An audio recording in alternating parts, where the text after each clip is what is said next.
ያቺ ቤዛ አንተ መስቀል ላይ የዋለው የድንግል ማርያም ሥጋ ነው። አንተ የማን መሰለ ቤዛ የሆነው? ደስ ይበልህ።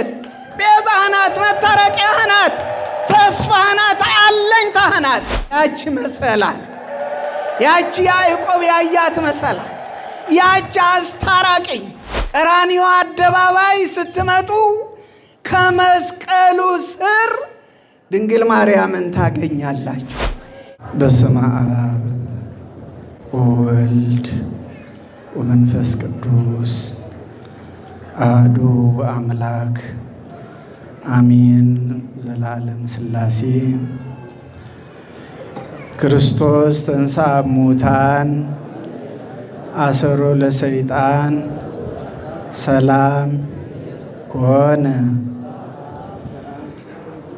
ብፁዕ አባታችን አቡነ አብርሃም በኢትዮጵያ ኦርቶዶክስ ተዋሕዶ ቤተ ክርስቲያን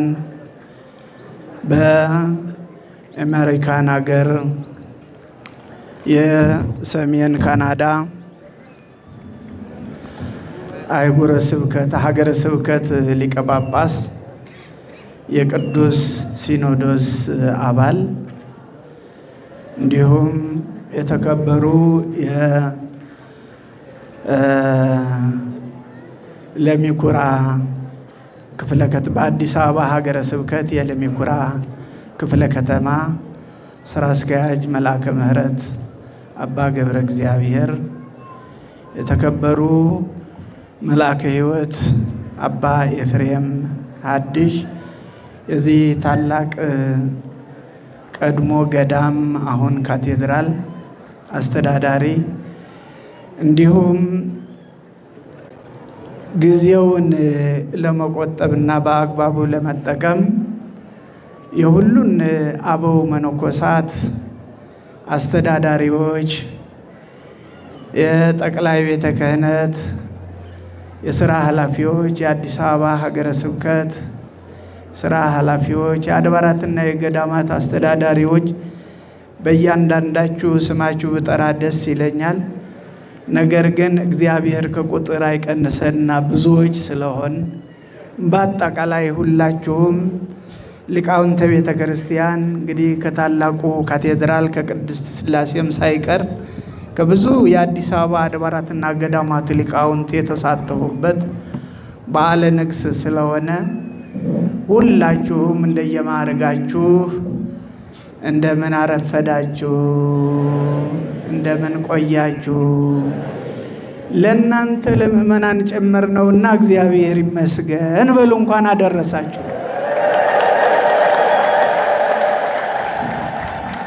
አዎ ሐዋርያው ቅዱስ ጳውሎስ ምሕጹር ዕለቴ ብለዋልና ሰዓትዋ ለመጠቀም በተለይም ደግሞ እኛ ጥላ ላይ ሆነን ፀሐይ ላይ ያላችሁ ምእመናን አባቶቻችን፣ እናቶቻችን፣ ወንድሞቻችን፣ እህቶቻችን ሁሉ እንዳትሰለቹን ከታላቁ የዋሁ ደጉ ምሁሩ አባታችን የብፁዕ አቡነ አብርሃም ቡራኬ ሳታገኙ እንዳትሄዱ የተወሰኑ ደቂቃዎች ናቸው።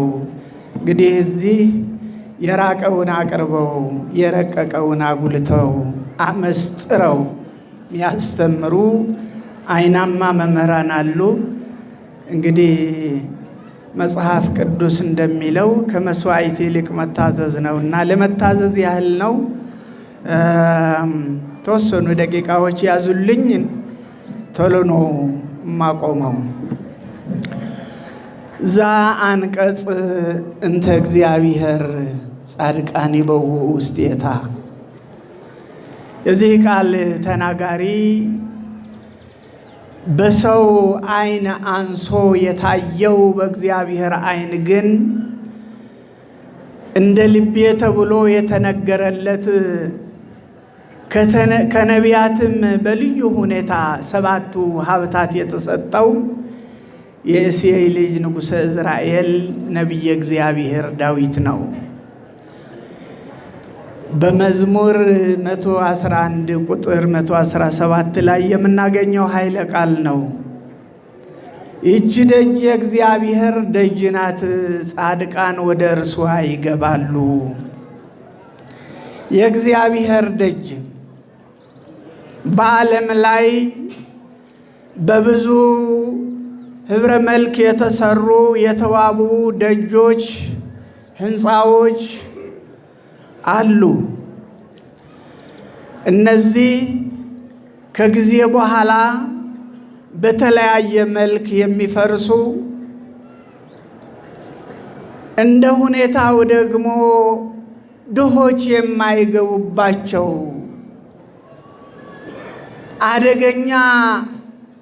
በአደገኛ አጥር የሚታጠሩ አደገኛ ውሻ የሚታሰርባቸው ናቸው። ነቢየ እግዚአብሔር ግን ለይቶ ዛ አንቀጽ እንተ እግዚአብሔር ጻድቃን ይበውኡ ውስቴታ፣ ይህች ደጅ የእግዚአብሔር ደጅ ናትና ጻድቃን ወደ እርሷ ይገባሉ አለ። ምናልባት ጻድቃን ስንል ድንጋይ ተንተርሰው ጤዛ ልሰው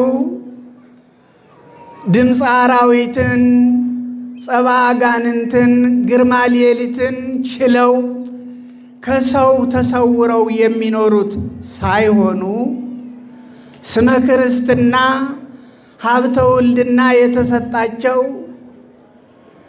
ነጋ ለኪዳን መሸ ለቁርባን ብለው ወነአምን በአሐዱ አምላክ ብለው አምነው የሚመጡ ሰዎች የሚገቡባት፣ የሚጸልዩባት፣ የሚፈወስባት፣ በረከት የሚያገኙባት ናት። እችም በብሉይ ኪዳን ያዕቆብ ያያት ናት። ያዕቆብ ከክፉ ነገር ሸሽቶ እግዚአብሔርን በጸሎት ጠይቆ ያየው ራእይ ነበረ። መሰላል ከምድር እስከ ሰማይ ተተክሎ ዙፋን ተዘርግቶባት ንጉሥ ተቀምጦባት አይቷት ነበረ በራእዩ። ያቺ ተንተርሷት ያደረችው ድንጋይ ተክሎ ቅባ ዘይት አፍስሶ ትንቢት ተናግሮባት ሂደዋል። ምን የሚል እዚህ ይታነጽ ቤተ እግዚአብሔር፣ የእግዚአብሔር ቤት በዚህ ይሰራል ብሎ ሄደ። እንግዲህ ቤተ ክርስቲያን ሰው ገንዘብ ስላለው፣ ሰው ዕውቀት ስላለው፣ ሰው ሀብት ስለበዛበት ሳይሆን በዕለተ ዓርብ በመልአኩ አማካይነት በወርቅ መነሳንስ ደሙ የነጠበበት እግዚአብሔር የወደደው እግዚአብሔር የፈቀደው ቦታ ላይ ነውና የሚታነጸው። ነቢዩ ይህች የእግዚአብሔር ደጅ ናት፣ ጻድቃን ወደ እርሷ ይገባሉአል። ምናልባት በበደላችን ምክንያት በኃጢአታችን ምክንያት በብሉይ ኪዳን እንደምናነበው እግዚአብሔር ከሰዎች ርቆ የሰዎችን በደል ከእግዚአብሔር ፊት ደርሶ በአፍኒንና በፊንያስ በኤሊ ልጆች እንዳየነው እንደምንማረው መጽሐፍ ቅዱስ ላይ እንደተጻፈው የኛ ኃጢአት በደል ካልሆነ በስተቀር ወይሄ ይልዋ አናቀጸ ሲኦል፣ የሲኦል ደጆች የማያነቃንቋት የማይደፍሯት ስብሐተ መላእክት የያሬድ ልጆች ውልደ ያሬድ ሰማያዊ ዜማ የሚያደርሱባት የሚዘምሩባት መላእክትን መስለው መላእክትን አህለው ከቆምበት ሳይቀመጡ ከዘረጉበት ሳያጥፉ እግዚአብሔርን የሚያመሰግኑባት የእግዚአብሔር አደባባይ ናት። የእግዚአብሔር ቤተ መንግሥት ናት። ምድራዊ ቤተ መንግሥት አንዱን ገድሎ አንዱ የአንዱን ስልጣን ለመውሰድ ዋጋ ከፍሎ ነው። የእግዚአብሔር ቤተ መንግሥት ግን ሰማያዊ ነው። ዮሐንስ በራእዩ ያያት ቤተ መቅደስ ናት። ይህች ትናንትና በቅዱስ ፓትርያርኩ በብፁዓን ሊቃነ ጳጳሳት ተባርካ ተቀድሳ ስም ወጥቶላት ለእኔና ለእናንተ ለአማኞች ለክርስቲያኖች የተረከብናት ሰማያዊት ቤተ መቅደስ ናት። በሰማያት የእግዚአብሔር ቤተ መቅደስ ይከፈታል፣ የቃል ኪዳኑም ታቦት ታየ ተብሎ የተነገረባት ይቺ ያዕቆብ ያያት የሰማይ ደጅ ናትና እንኳን እዚህ ቅዱስ አደባባይ ቅዱስ አውደ ምሕረት ሰበሰባቸው። እንኳን ደስ አላችሁ። እግዚአብሔርን አመስግኑ። አዎ ቤተ ክርስቲያን የድሆች መጠለያ ናት። አዝነው የመጡ ሰዎች የሚደሰቱባት፣ አንብተው የሚመጡ ሰዎች እንባቸው የሚታበስባት ስለሆነ ነው። ጻድቃን ወደ እርሷ ይገባሉ፣ የእግዚአብሔር ደጅ ናት የተባለ። በማንኛው ባለጸጋ በማንኛው ባለ ሀብት ቤት ሄዳችሁ የባሰ አልቅሳችሁ ትመለሱ እንደሆነ እንጂ ነቢየ እግዚአብሔር ዳዊት እንዳለው ተፈሳይኩ እስመ ይቤሉኒ ቤተ እግዚአብሔር ናውር፣ ወደ ቤተ እግዚአብሔር እንሂድ ባሉኝ ጊዜ ደስ አለኝ። ባለጸጋ ስለ ባለጸግነቱ እሱ ይግባ የማይባልባት፣ ድሃም ስለ ድህነቱ ድሃ ነው እሱ አይግባባት የማትባል የእግዚአብሔር ቤተ መንግሥት ሁሉ በእኩል በረከትና ጸጋ የሚያገኝባት ናትና እንኳን ደስ አለን፣ ደስ አላችሁ። የማትነቃነቅ ናት። አንተ ኮክ ወዲህ በዛቲ ኮክ አንጻ ለቤተ ክርስቲያን፣ አንተ ጴጥሮስ አለት ነህ፣ በዚች አለት ላይ ቤተ ክርስቲያኔን እሰራታለሁ አለ እግዚአብሔር። በአባቶች ስልጣን፣ በነ ጴጥሮስ ስልጣን፣ በሐዋርያት ስልጣን፣ በሊቃነ ጳጳሳት ስልጣን፣ በመምህራነ ቤተ ክርስቲያን ስልጣን የተመሰረተች ፈተና የማያጣት በፈተና ማንም የማያሸንፋት የእግዚአብሔር ቤት ናት። እንደነገርኳችሁ በእኔም በእናንተ ኃጢአት እግዚአብሔር ተቆጥቶ መዘባበቻ ሊያደርጋት ፈልጎ ከእኛን ክብር ነስቶን ካልሆነ በስተቀር በገጠር ስትሄድ እኮ በንብ የምትጠበቅ እኮ ናት። በዘንዶ የምትጠበቅ እኮ ናት። እንዴ ጅብ የሚጠብቃት እኮ ያ ሰው የሚበላ ጅብ ሳይቀር የሚጠብቃት ቤተ ክርስቲያን እኮ ናት። የማን ስለሆነች? ሰብእሰን ዘክቡር ውእቱ ኢያእመረው ኮነ ከመ እንስሳ ዘአልቦሙ ልብ። ሰው ክቡር ፍጥረት ነው ተባለ። ከክብር ሲያንስ ከሱ በልጠው ደግሞ እንስሳት የሚጠብቁባት የሚከቧት ናት ይቺ የእግዚአብሔር ቤተ መቅደስ።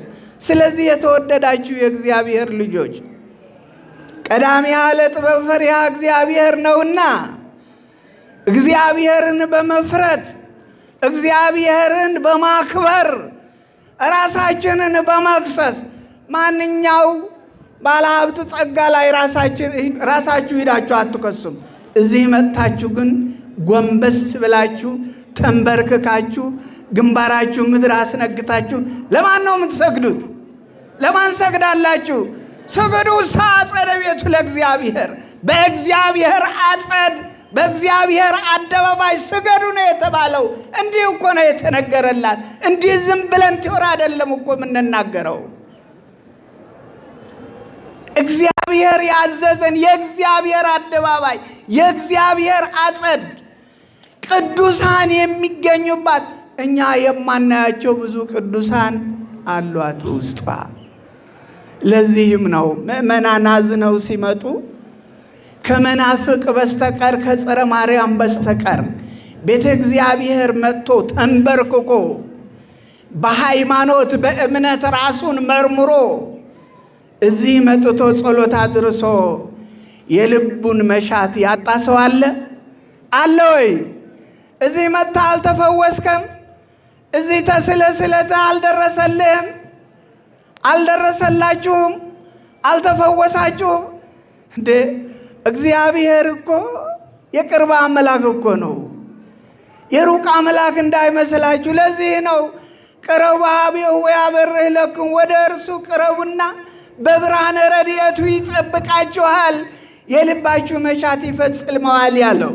ዘአንቀጽ እንተ እግዚአብሔር ጻድቃን ይበውኡ ውስቴታ። ይህች ደጅ የእግዚአብሔር ደጅ ናት። ጻድቃን ወደ እርሷ ይገባሉ። ጻድቃን በእርሷ ይነግሳሉ። ጻድቃን በእሷ ይከብራሉ። ንስሐ ገብተው ከኃጢአት ነጽተው አንደበታቸውን ከሐሰት ሰውነታቸውን ከኃጢአት ለይተው የሚከብሩባት የንስሐ እንባ በንስሐ እንባ የሚጠመቁባት እንባቸው ደግሞ ከንቱ ሆኖ የማይቀርባት የእግዚአብሔር አደባባይ ናትና ለዚህ ዕለት ለዚህ ሰዓት ላደረሳችሁ ሁላችሁ እንኳን ደስ አላችሁ። በተለይ የሕንፃ አሰሪ ኮሚቴ ጊዜያችሁን ሰውታችሁ ከምድሩ ይልቅ የሰማዩን ይበልጥብኛል ብላችሁ ይህንን ያስተምራችሁ አበው መነኮሳት፣ ይህንን ያስጨረሳችሁ አበው መነኮሳት ምንም እንኳ ግዴታችሁ ቢሆን እንቅሉ ጊዜው ፈታኝ ስለሆነ ሁሉን ችላችሁ እንኳን ለዚህ ቀን በቃችሁ፣ እንኳን ደስ አላችሁ። ዘአንቀጽ እንተ እግዚአብሔር ጻድቃን ይበውኡ ውስቴታ። እንግባ፣ አትራቁ፣ አትራቋት፣ ቅረቡ፣ ግቡ። በአፍ አሁናችሁ አትሟት። ገብታችሁ በረከቷን ተቋደሱ። ገብታችሁ ዕጣኗን አሽትቱ። ገብታችሁ ጸበሏን ጠጡ። ገብታችሁ እምነቷን ተቀቡ። ክርስቶስ በምራቁ አብኩቶ ያስቀመጠው አፈር ያስቀመጠው ጭቃ ነው። እዚህ መጥተህ ስትቀባ ከለምጽ ከኃጢአት ለምጽ ትነጻለህ። ይህ ሁሉ ጸጋና በረከት ያለባት የጸጋ ግምጃ ቤት ናት። ደስ ይበላችሁ። በዚህች ጸጋ ግምጃ ቤት ነው የተሰበሰብነው። ይህ ሁሉ በረከት ይህ ሁሉ ጸጋ ያላት ናትና ምእመናን ከቤታችሁ አትውጡ፣ ወደ መርከቡ ግቡ። ውሽንፍሩ እንዳያገኛችሁ፣ በረዶው እንዳይመታችሁ፣ ደዌ እንዳያሸንፋችሁ ወደ ድህነት መርከብ ግቡ። ወደ ቀራንዮ አደባባይ ነው። ቀራንዮ አደባባይ ስትመጡ ከመስቀሉ ስር ድንግል ማርያምን ታገኛላችሁ። ያቺ መሰላል፣ ያቺ ያዕቆብ ያያት መሰላል፣ ያቺ አስታራቂ፣ ያቺ ቤዛ፣ ያቺ ቤዛ አንተ መስቀል ላይ የዋለው የድንግል ማርያም ሥጋ ነው። አንተ የማን መሰለ ቤዛ የሆነው? ደስ ይበልህ። ቤዛህ ናት፣ መታረቂያህ ናት፣ ተስፋህ ናት፣ አለኝታህ ናት፣ አለኝታህ ናት። ዕለት ዕለት ሳሊ ለነ ቅድስት በል። መጥተህ እዚህ ለምናት። የለማኝ ምርኩዝ ናት፣ የበሽተኛ ፈውስ ናት፣ ለታረዙ ሰዎች ልብስ፣ ለተራቡ ሰዎች ምግብ የምትሆን ናት። ዘአንቀጽ እንተ እግዚአብሔር ጻድቃን ይበውኡ ውስቴታ። ስለነበረን ሁሉ አምላከ ቅዱሳን እግዚአብሔር የተመሰገነ ይሁን።